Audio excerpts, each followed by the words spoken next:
Okay, I'm finally back from my trip. It was really fun with my brother, especially my nephew. Okay, this is a Lover of Me Part 4.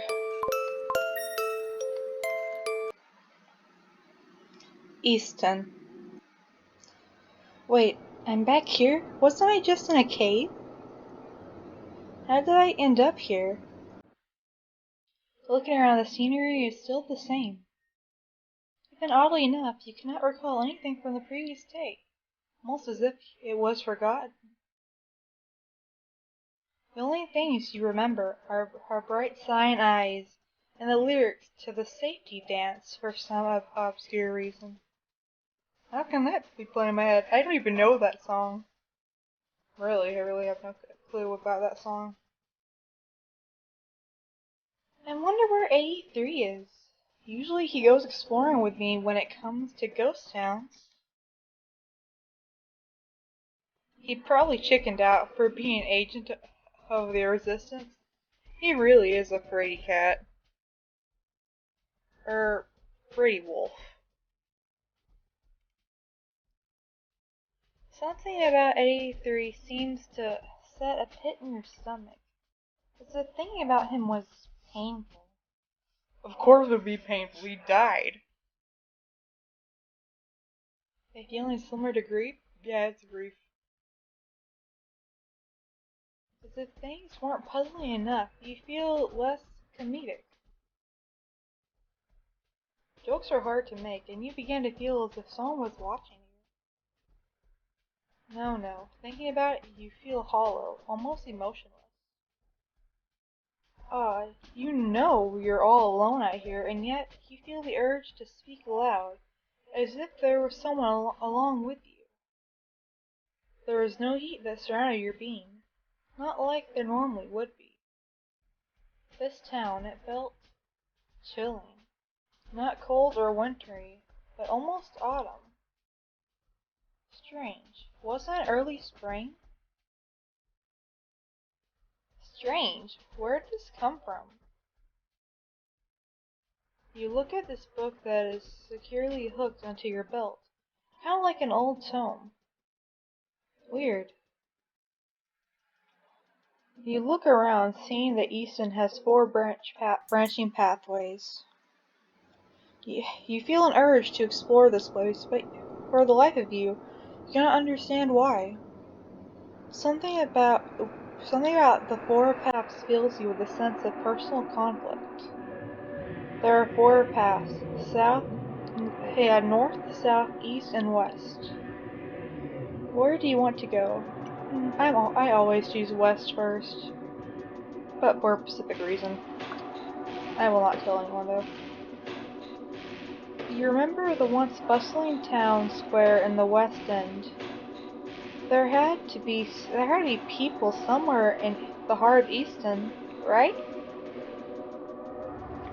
This part of the town looks a little less decryptic, although that's not saying much. You see the sunset right behind the old chapel. It looks quite beautiful, or perhaps ominous. Or a mixture of both. Who knows? The doors are locked, so you can't even enter the little building even if you tried.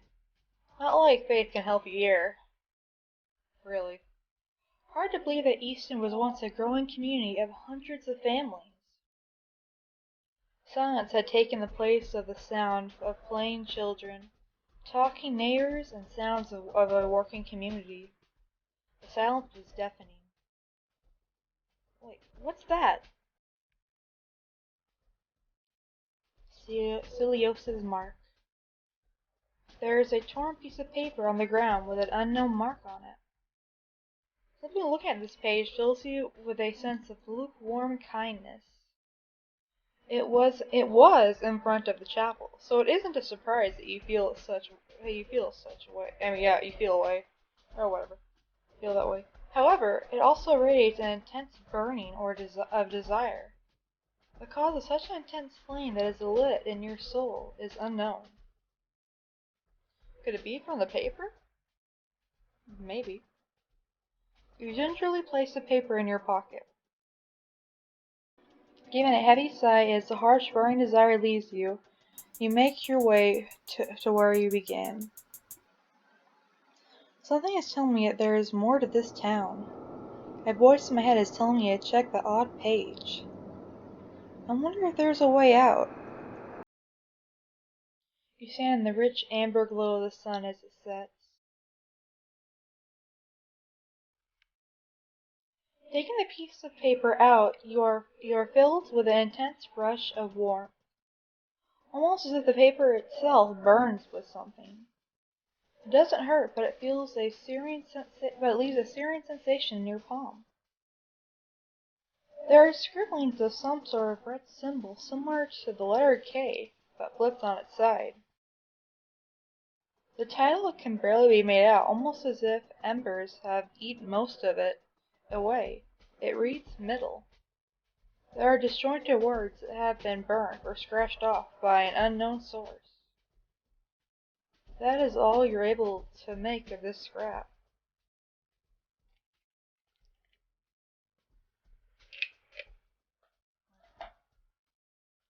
Something's telling me there's more of this town. Yep.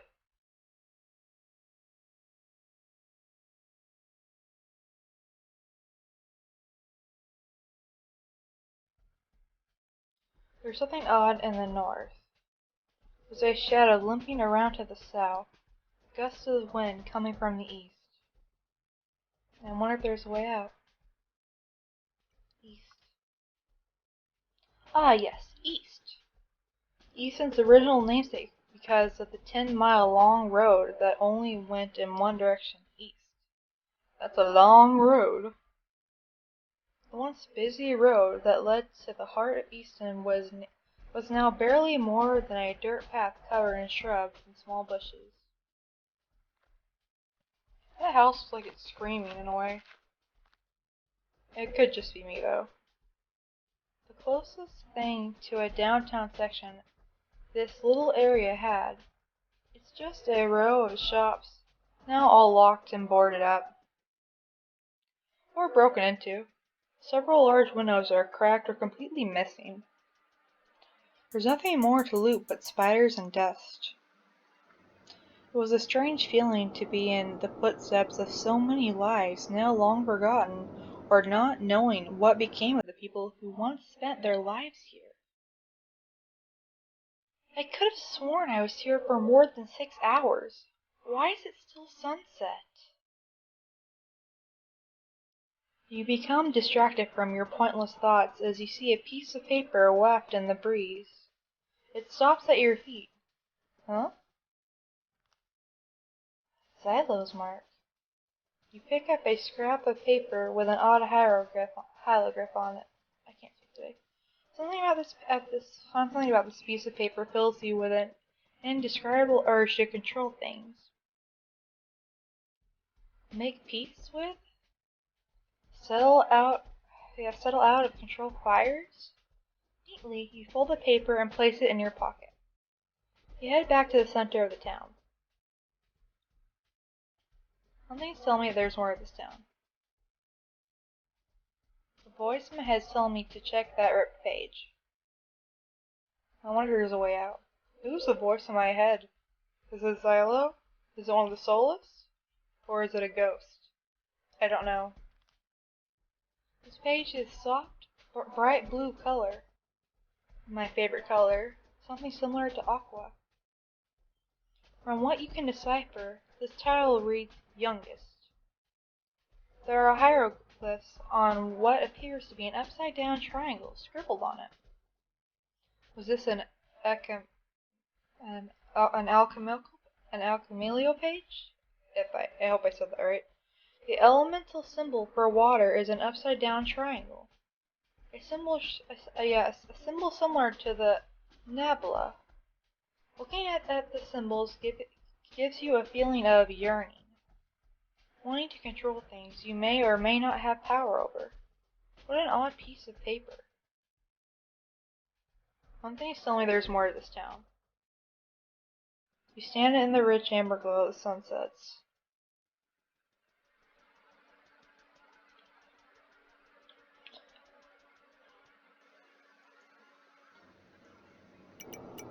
south. Turning around, you faintly make out a shadow limpering away from your line of sight. Your gut screams at you to not follow it, but your mind opposes it. Almost as if your body is on autopilot, you find yourself walking towards the shadow. So I'm walking towards danger. I don't know why I am. This area was the most unsettling. The stench is heavier here. Yet here in this dead zone, tufts of stubborn grass are faded and brittle. What was an old apartment building looked like the descent into the belly of a beast. Broken wood hung over you like teeth. Brick like skeletal remains, and metal like twisting fingers reaching out to lure you in. Most doors still stood sturdy in their frames. They were a little dirty, but if you only focused on the doors, you'd expect people to come out as if nothing had changed. Broken roof tiles lay in the streets and gardens, and crusty, dry paint faded from the walls and fences. Oh, what's this? You see a piece of paper with some odd scribbling on it. Something about it fills you with a sense of dread. A nauseating mix of excitement and fear. Anxiety? Lost the sense of self? Strange. You stuff the piece of paper in your pocket. Once it's out of your line of sight, so is the feeling of anxiety.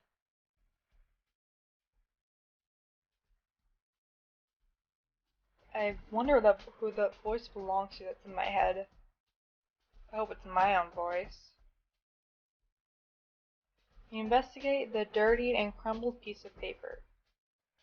Something about it fills you with an overwhelming amount of melodic excitement. I'm sorry, I cannot speak today. Emotions akin to that of feeling powered, energetic, desirable, and yet hollow, broken. There are no words on this scrap but that symbol. I would thought that it looked more like a picture than a symbol. But maybe they're the same thing. It gives you a headache. Please tell me there's more to this town. Yeah. Time to go north. You anxiously stand in the center of the division. There's nothing odd in the north. I wonder if there's a way out. Look straight ahead at the sunset before you. Something about it is calling to you. So you take a few steps to the north of the ghost town. The old chip factory on the edge of town. It always carried a salty scent around this part. It made people hungry for chips. Or a trip to the sea. I love the sea. You could almost smell it over the lingering sense of rot, mold, and decay that now clings to every crevice. Even now, there were only remnants left. It'd be only a short while until there was nothing left. But with nothing else to lose, this town had a strange sense of comfort about it. Like a world of once humanistic desires and pleasures, except there was nobody there to take it. Not anyone. What's this? Hebus' symbol. You see a familiar symbol on this page, almost as if you've seen it before. Looking at the strange hieroglyph, it fills you with a rush of energy. You feel even more determined to run around Easton. Is that referring to my ADHD? I probably shouldn't have said that, but oh well. For no reason, of course. ADHD, baby. It feels as if you've dawned on an insane amount of pixie sticks and are ready to take on anything. Unable to recall anything of the previous day, you shrug off the sense of familiarity and neatly fold the paper up, placing it in your pocket. Place your head suddenly checking out the scratched paper. Whose voice does that belong to?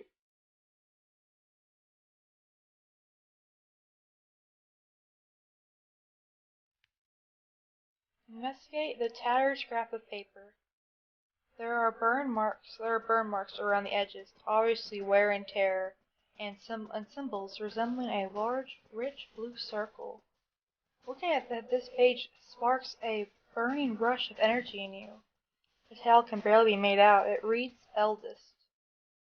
There are disjointed words that have been burned or scratched off by an unknown source. That is all you're able to make of this scrap. Something's telling me there's more to this town. I wonder if there's a way out.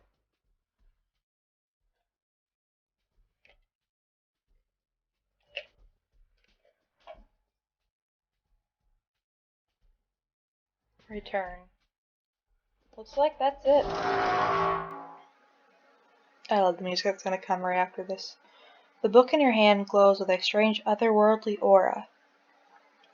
Suddenly you see a very slight indent of letters on the cover, just above the hieroglyphs. The title must be... I'm not going to even attempt to say that.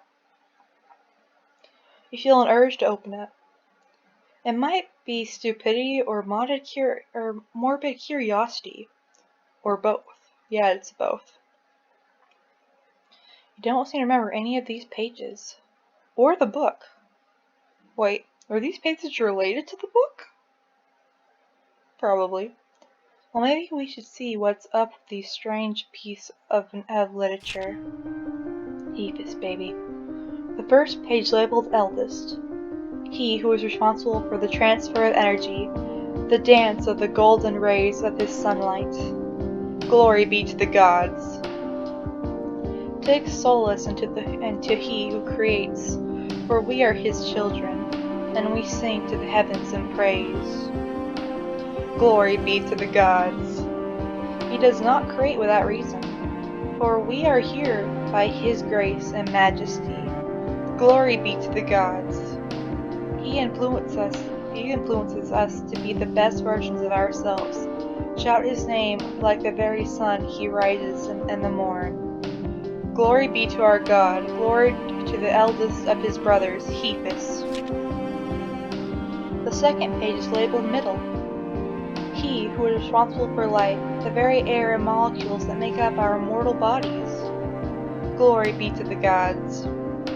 The one who hails over creativity, planting the seeds of what will become the next generation. Glory be to the gods. He who sees us all as his own, the Ipticon of tranquility, of mortality. Glory be to the gods.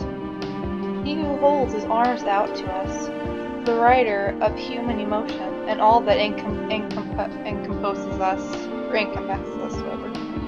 Glory be to our God. Glory to the middle child of the brothers, Celios. Why does that image of Zelda remind me of Mew? I think it's probably because of the tail when I think about it. The third page is labeled youngest. He who controls the flow of time, the one whose power lays beyond ours. Glory be to the gods.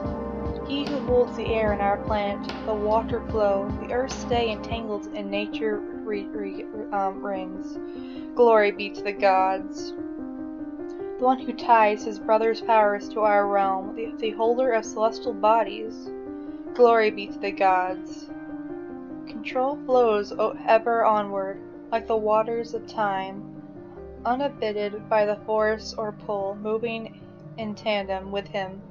Glory be to our God. Glory to the youngest child of the brothers, Xylo. This page unsettles you greatly. It almost feels as if the book is squeezing your brain tightly. The last page is labeled Sin. Okay, I've actually read this before because it's all backwards. My being screams as sin burns, that which is everlasting. How could you? I'm not going to read any of it because this will hurt my brain. I have not deciphered all of it. I'm not going to bother reading it. I think this is just pure gibberish. No, wait, sin is perfect, blah blah blah, perfection and stuff. Okay, this is just a repeat of him saying, sin is perfect, sin is perfect, sin is perfect. Literally, that's the line. Oh, repeat it over and over and over again. Still, everything is actually words, just completely backwards. Start by the hustler, then keep going forward.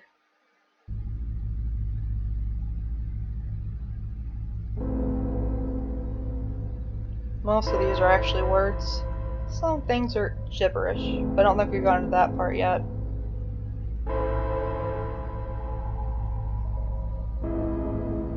I can see Xylo's face appearing, especially right here. I can see his eye, or part of his eye anyway.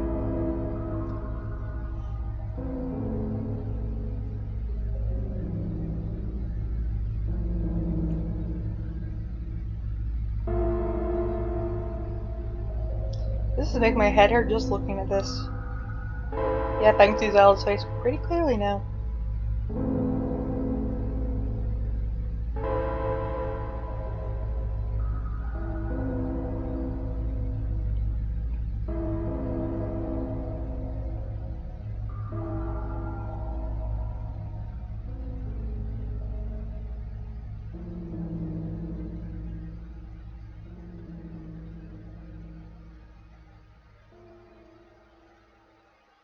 I would read what all this said, but I still have yet to translate it, and I'm too lazy to translate all of it.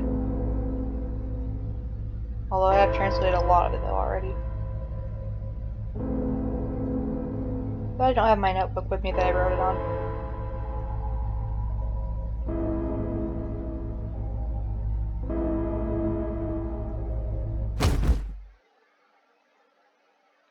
Your vision went dark and your body went limp.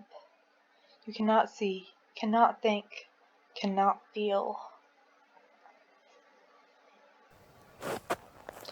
Master, I found your human toy while surveying things in Easton. It appears to have some sort of strange book in her possession. Master, might I suggest that I look over this tome? Perhaps it may... Be gone. Yes, Master. Forgive me. Well now, you certainly won't be needing this. At least not anymore.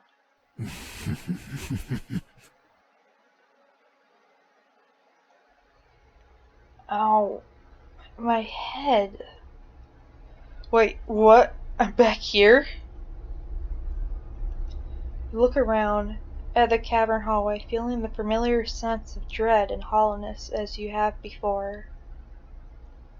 Strangely though, you don't feel as empty as you did back in Easton, almost as if the void was filled. I'm gonna stop right here and just continue tomorrow. I'm getting pretty close to the end of the game now anyway.